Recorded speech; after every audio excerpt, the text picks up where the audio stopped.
আজ আমার মা মাছের ঝোল রান্না করবে, তার জন্য মাছের ডানাগুলো কেটে নিচ্ছে, তারপর মাছের আঁশগুলো ছাড়িয়ে নিচ্ছি। এবার মাছের মাথাটা কেটে চাকাগুলো টুকরো করে নিচ্ছে। তারপরে মাছের মাথাটা কাটছে, মাথাটা যা শক্ত।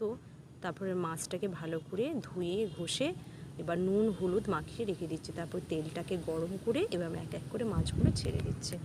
মাছগুলো ভাজার জন্য পুরো একেবারে ভাজা ভাজা হয়েই গেছে, মাছগুলো বাস উল্টে পাল্টে নিচ্ছে।